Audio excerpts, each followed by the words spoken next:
Welcome to the How to Scale Commercial Real Estate Show.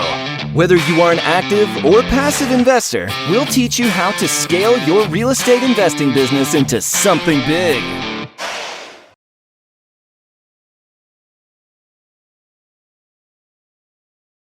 Chris, hey, welcome to the show. Hey, what's up, Sam? Good to see you, man. Hey, thanks for coming on today. It's such a pleasure to interview a veteran like yourself that has so much experience across so many business industries, not just real estate, but a lot of different industries. And I'm just pumped to get in and dive in on your story. Can you tell us a little bit about where you started, where are you now, and how you got there? Absolutely. Well, Sam, I appreciate the opportunity to share and would love to tell the how to scale listeners how they can grow their business as well. It's not easy to build a business at all in any way, shape, or form, whether it's a pizza joint or like a medical facility or real estate. It all takes a ton of work. And from me, it started off with sort of a vision or a purpose, a mission statement, if you will, a why. And it didn't start really early. I just knew there was something missing. I wanted more. I just, like most of us, was grinding, working, hustling extra hours and thought, man, I just don't feel like I'm getting what I'm putting in. I didn't feel like I was getting a return on my time. And as I explored more in life and started learning more about that, that return on time, it was kind of that a lot of people say, why would you mow your lawn if you can afford to have someone do it? If you can go out and produce more income with your time than mowing the lawn. Nothing against lawns, love mowing them, but they're right. It's like, why would you do that if you could pay someone to do that? That's their expertise and that's what they get paid to do. Mm-hmm. Same thing with me and building real estate and everything else that I've done. I just realized, you know what? I don't mind working 16 hours a day. I'll work 8 hours on my craft and on my skill sets, let's say sales and marketing. And then I'm going to spend another 8 hours building my extra streams of income, right? My passive cash flow or other businesses that can subsidize if an event occurs in my life that derails me. And so I had this early motivation.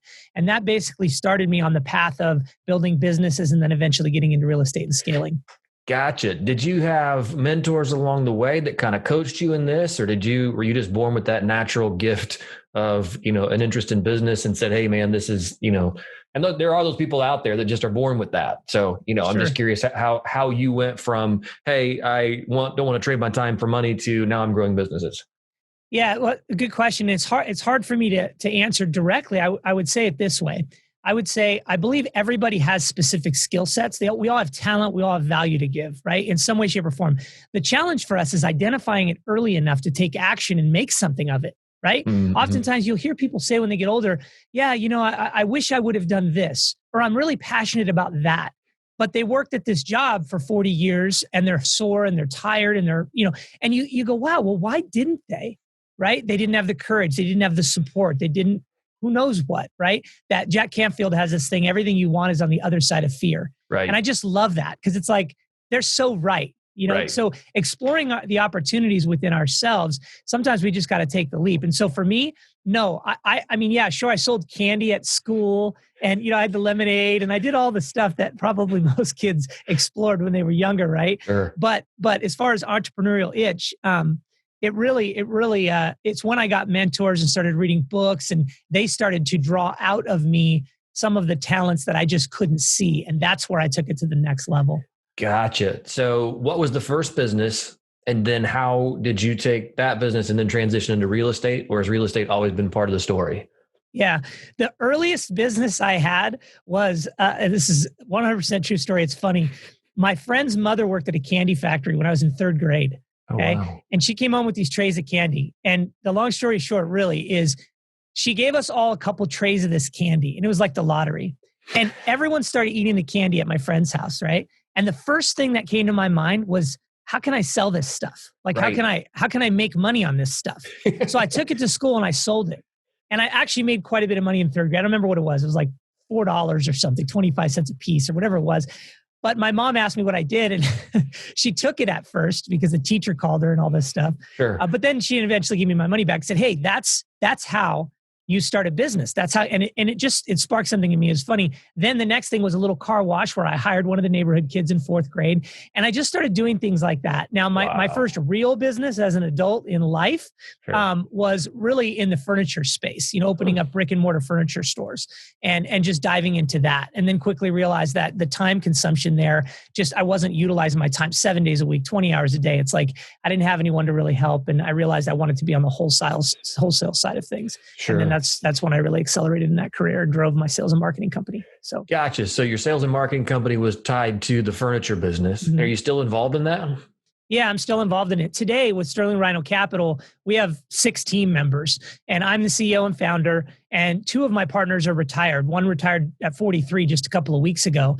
And so thank you. He's a rock star, but that's what multifamily does for you. It gives you opportunity if you plan it correctly. And I'm in a position where I could probably do that as well, but I really truly love what I do. And I'm very well diversified and I have fun with it, and they all help each other, these certain businesses that I run. Sure. So I put a lot of time into the multifamily space, but it's that extra time I was speaking of in the beginning.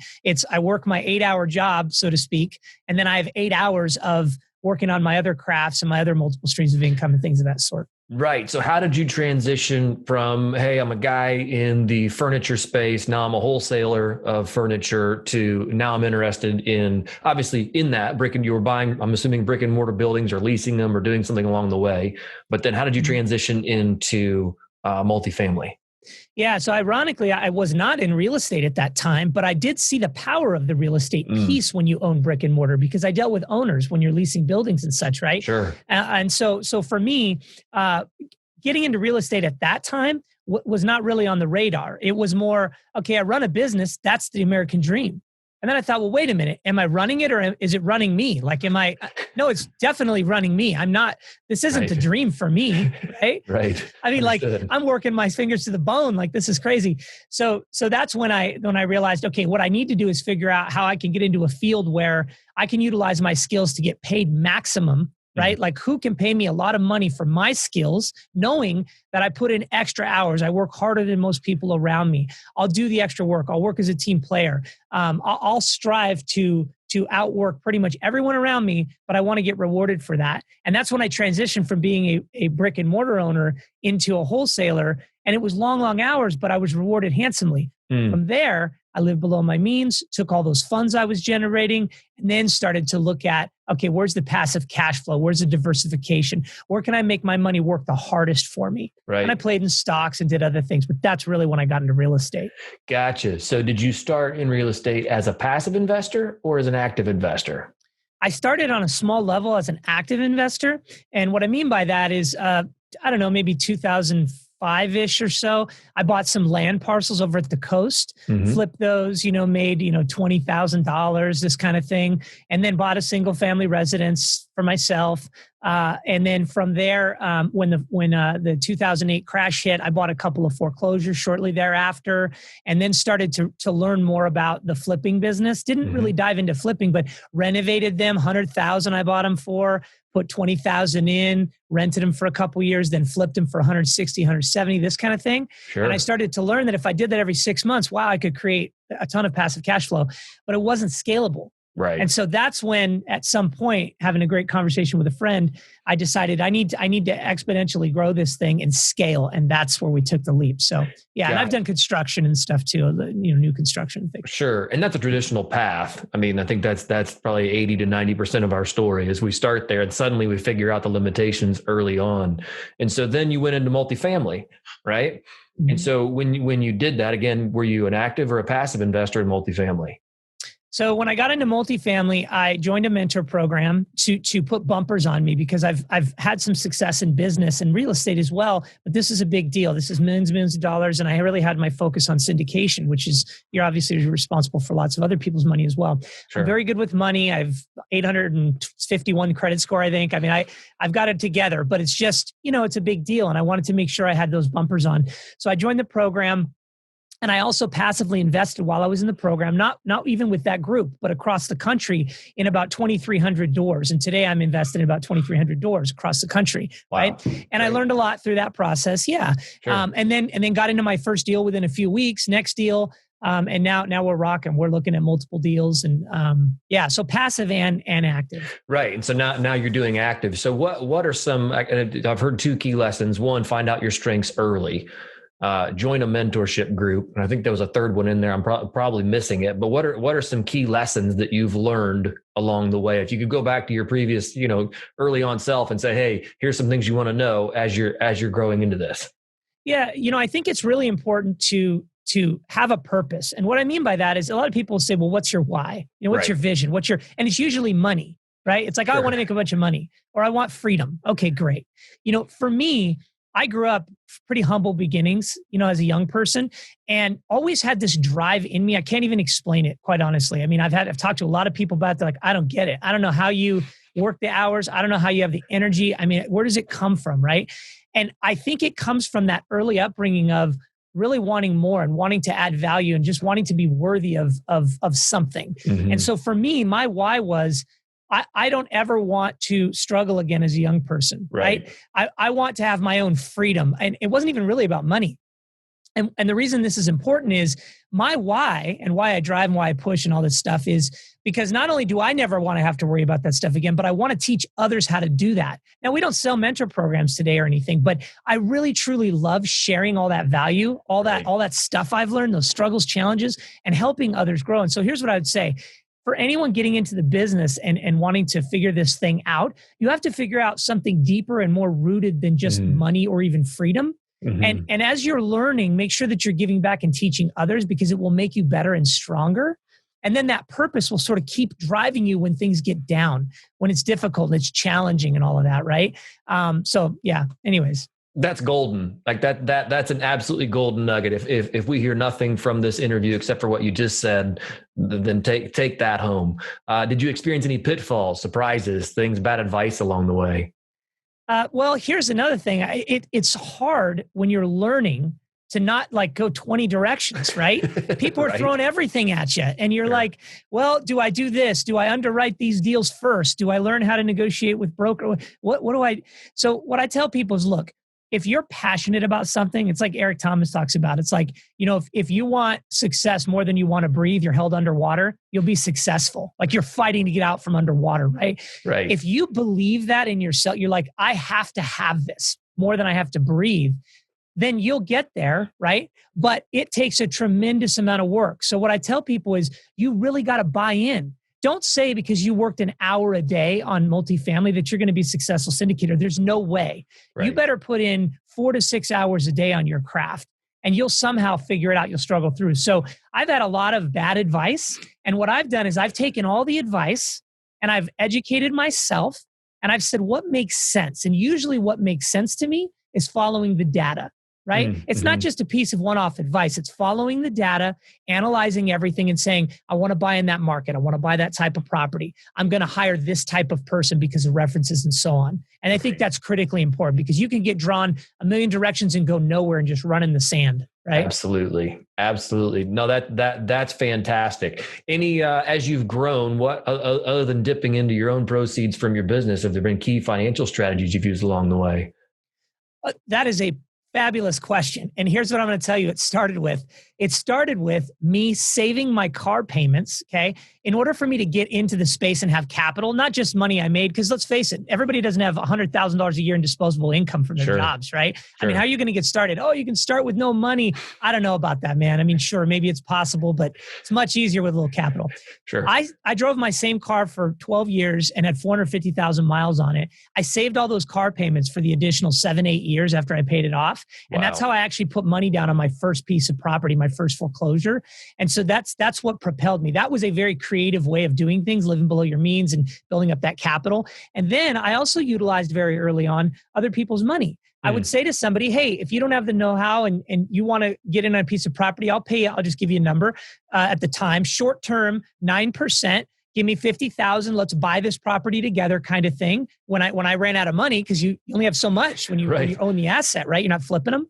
Sure. And we did. I thought, this is amazing. There are people out there that actually don't want to put any time in and have a little money sitting off the side. So it's getting creative. Seller financing, building relationships with brokers, good credit.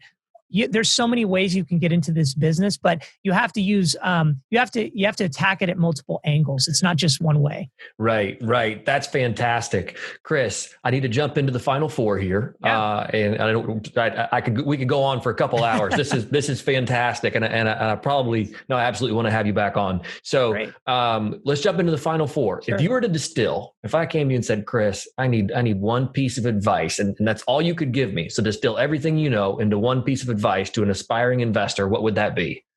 It would 100. I mean, there's lots of ways to spin this, but 100%, I would say that the main focus would be to surround yourself with people that complement your weaknesses. Now, that could be adding team members, right? Or it could be, mentors or whatever. But if you don't do that, you're never going to identify your weaknesses to help you grow your business exponentially. Critically important. Right. Yeah, that goes back to Hunter Thompson, who always says, who, not how. Yeah, absolutely. Yeah. Okay. So investing in yourself, what's one thing that you do to stay on top of your game?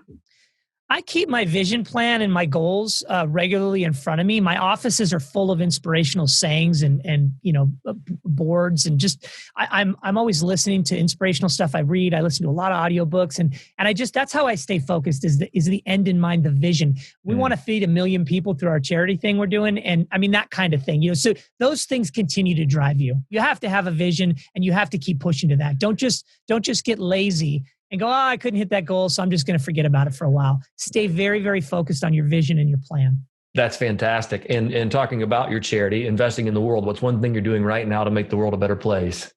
Well, we always try to make the world a better place, whether it be by just adding value on podcasts or just sharing with somebody on a one-on-one level. But one thing that I hold near and dear to my heart, because I literally stood in food lines when I was a kid, is feeding people. So I partnered with Feeding America a while back when I wrote my book, and all the book, 100% forever, all proceeds go to Feeding America. And what's great about that is Tony Robbins is also an enterprise partner like I am. And so he matches every dollar that we donate.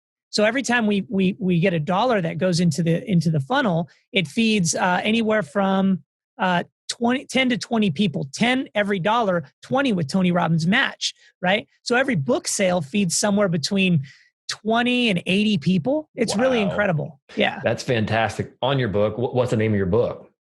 You've Earned It, How I Refused Anything Less Than Success, and you can too. And it's on Amazon, audio, paper, all that. Again, 100% goes to charity. We fed 177,000 or so people so far with a goal of 1 million. That's awesome. So if you're listening to this, go buy that book online and do something awesome. How can people learn more about you? You can find us all over the place. The primary place is sterlingrhinocapital.com. We encourage you to go there and download our real estate early retirement calculator. It just compares the stock market to multifamily, and it's pretty enlightening. My partner built it. It's phenomenal. And then you can find me at chris@sterlingrhinocapital.com on my email or Facebook. We've got an investor think tank on Facebook, and then YouTube. Got to subscribe to YouTube. We've got a ton of videos on there. We're educating people. We just did a great one on the calculator. So I encourage you to go to YouTube for sure and subscribe. And that's Sterling Rhino, STERLING. Yep. Sterling like sterling silver, rhino like the animal, and capital like funds, money. Right. Not OLAL, capital. Yeah. Right. That's awesome. Hey, Chris, thanks so much for coming on today. Do appreciate it. This has been awesome, and look forward to doing this again sometime soon. Yeah, Sam, I really appreciate the time, man. I hope we've added value. And hey, everybody get out of your own way and go out there and rock some real estate. You heard it. Thanks, Chris. Thanks.